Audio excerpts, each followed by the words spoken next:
እናቴ የኔ እህት አይዞሽ፣ እሺ አይዞሽ፣ አይዞሽ ሩታዬ አይዞሽ። እንዲ ምን እየሆነ እንደሆነ ያላቅም ልጁ። ኦ ጸባይህን አስተካክል። መስሚያ ጥጥ ነው ፍቹ ላይ ፈርምልኝ። መስሚያ ጥጥ ነው። ዛሬ ደግሞ ጭራሽ የፍቹ ወረቀት ቀደደው ማለት ነው። የምሬ ነው የምላችሁ።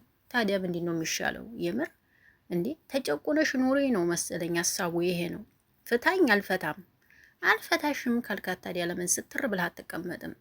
ዛሬ ደግሞ ይቺ ደግሞ የፍቻችሁ መንስኤ እኔ ከሆንኩ ትላለች። ታዲያ ማነሽ? አንቺ ነሻ ሄርሜላ የምትበይ ሴትዮ አንቺ ነሽ እኮ ይህን ሁሉ ጉድ ያመጣሽው፣ ሌላ ሰው አይደለም መቼም አንቺ ነሽ።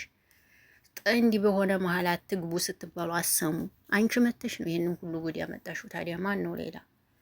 አንቺ ነሽ እንጂ ይህን ሁሉ ጉድ አንጥተሽ እንደዚህ የምታንከራትቻት ሌላ ሰው አይደለም እኮ።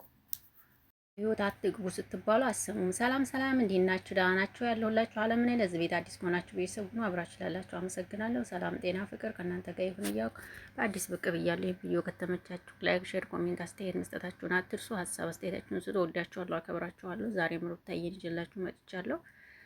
ይቺ ቀን ታልፋለች፣ መቼም ማታልፍ አይመስልም። ታልፋለች፣ ግን እስከዚያ እሷ በጣም እንደዚህ ሆና መንከራተቷ ያሳዝናል ከሚባል በላይ ማለት ነው።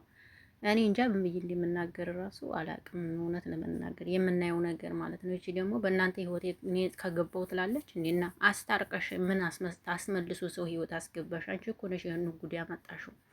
በቃ ነገ ብታረቂያው ነው በማለት ነው ሩታ አሁን ተስፋ የቆረጠችው። በቃ ነገ ከአብሬ ጋር ርቅም ባወርድም ያው ስለሆነ ነገም ያው ነው ስላለች ነው በቃ ወደ መቁረጡ ቦታ የገባችው ማለት ነው። እውነት ለመናገር እኔ አልፈርድባትም በሩታ እውነት ልስነግራችሁ አልፈርድባትም ብዬ ነው የማስበው። ምንም አልፈርድባትም። ምክንያቱም ማንኛችንም ሆን ብንሆን የምንሆነው ነገር ስለሆነ ልፈርድባት አልችልም።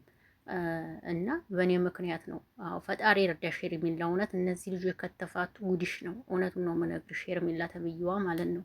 ጉዲሽ ነው ማለት ነው። ጉዲሽ የምሬ ነው የምልሽ። እነዚህ ልጆች ከተፋቱብሽ ጉዲሽ ፈላብሽ። የእውነት ስነግርሽ ማለት ነው። ሁሌ ማንም ሰው እንዲጨቀጨቀሽ እንዲወቀሰሽ ነው የሚኖረው እነሱን ባዩ ቁጥር። ከዚህ ጉር ፈጣሪ እርዳሽ፣ ጠንክረሽ ጸልይ። የምሬ ነው የምልሽ። ያለዛ ጉዲሽ ነው ማለት ነው። እውነት ስነግርሽ ከዚህ እነዚህ ልጆች ታልታረቁልሽ ከተፋቱ ጉዲሽ ነው። የምሬን ስነግርሽ ማለት ነው። ከባድ ነው እና ፈጣሪ ይርዳሽ። ከባድ ዘንቅ ውስጥ ነው የገባሽው። ከባድ ዘንቅ ውስጥ ነው የገባሽው እና ፈጣሪ ይርዳሽ ነው የምለው። የምር ዛሬ አይታችኋት ከሆነ በጣም ደንግጣለች ከሚባል በላይ ነው የደነገጠችው። ምክንያቱም በጣም ያስደነግጣል። እነዚህ ልጆች ከተለያዩ በእሷ ምክንያት ነው። ሁሉም ሰው ያያል፣ አገር ያውቃል። እና ሁሉም ሰው ባያት ቁጥር ይችልሽ አብረሽና ሩታ ለያይተሽ እያሉ ራሱ መቀመጫ ያሳጧታል። ስለዚህ ፈጣሪ እርዳት ማርያምን። እንደዛ ካልሆነ ጉድዋ ነው ማለት ነው። እኔ እንጃ ምንም ልል አልችልም። እንግዲህ ሩታዬ የኔ ጠንካራ ሴት፣ የኔ ጀግና ሴት፣ እኛ ባንቺ እንኮራብሻለን። ጠንካራ ሆኚ፣ ጀግና ሆኚ። ሰው ትዳር ውስጥ አትግቡ እያላችሁ ሲነገራችሁ አሰቡም። በጥንዶች መሀል አትግቡ፣ በጥንዶች መሀል አትግቡ ስትባሉ አሰሙ። የቀኑባችሁ ይመስላችኋል። አሁን ይቺ ልጅ ከፍተኛ እንትን ውስጥ ጭቃ ውስጥ ነው የገባችሁ። እውነት ስነግራችሁ በጣም ጭቃ ውስጥ ማለት ነው። ፈጣሪ እርዳት ማርያምን። ጉድዋ ነው ጉድዋ ነው። ዛሬ ደግሞ እንከፍ እያለ ደግሞ ትመጣለች እንዴ! ሲጀመር እንዲታይሽም አፈልግም ሩታ። በቃ ተናገረች። በቃ አንቺ ናሽ በሽታዋ የሷ ማለት ነው። ስለዚህ አንዲ ሰው ካልወደደሽ ከሰው ህይወት ጥርግ ብሎ መውጣት ካላስ ይሄ ነው። ምን ያልመሰምጥሻል ሰው ህይወት ገብተሽ? የምሬ ነው ማርያም። ሄርሜላ ትክክል አይደለሽም። የምሬ ነው።